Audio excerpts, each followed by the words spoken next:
having seen a few bits and pieces of the Grease live musical on Fox, I turned away thinking maybe I should watch the movie version first. Yeah, I realized it was a play originally, okay, whatever.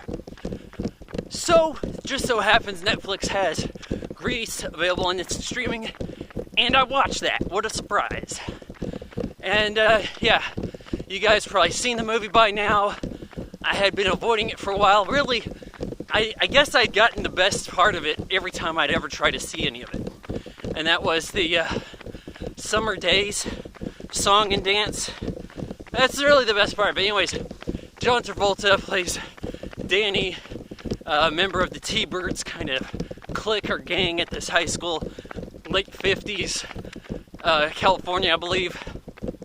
And his love interest is this Australian gal played by... Look, it's cold.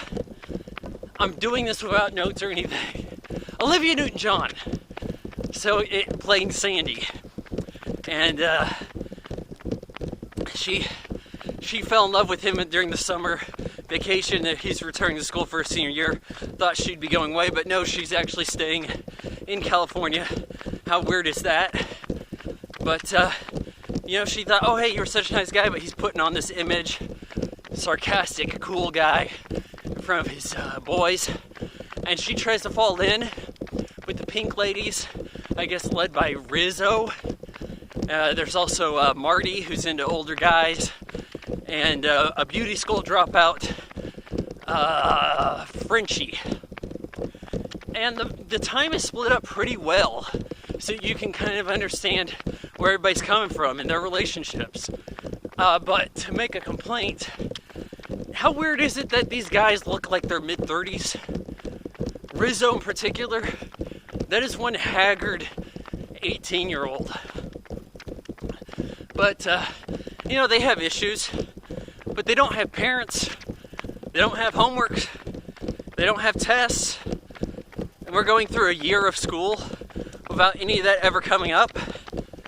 I mean, even for Sandy, if she's supposed to be the goody-goody. How strange.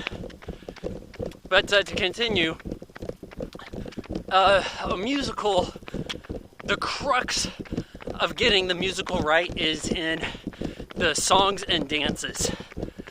And this does that.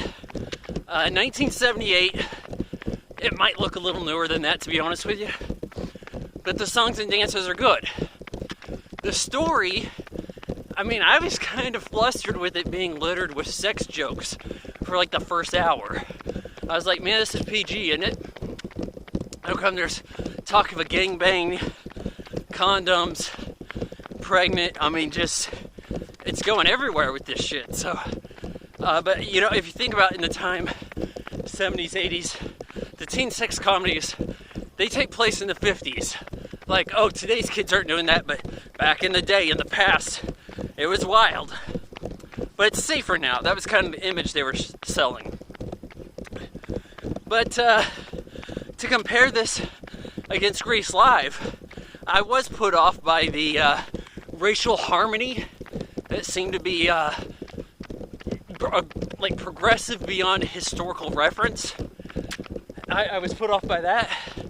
But there was some things that the musical on Fox did a little better.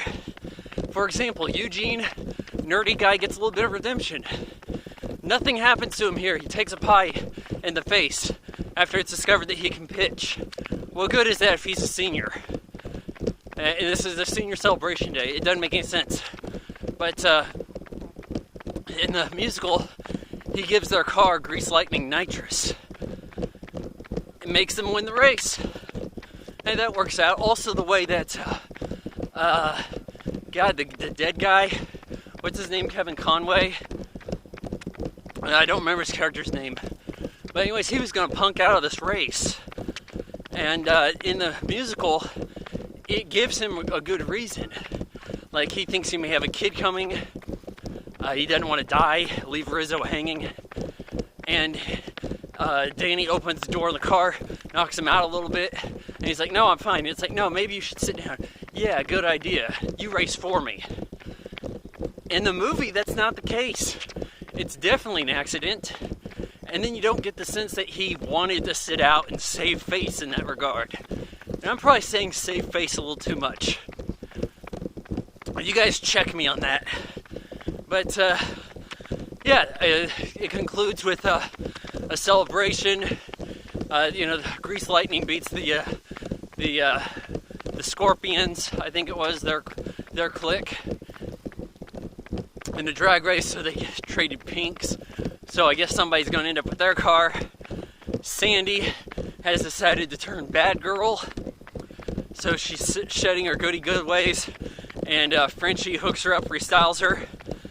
And if the joke was supposed to be that Frenchie doesn't know style, then how come she makes Olivia Newton-John so hot at the end of the movie? Like, that doesn't totally add up.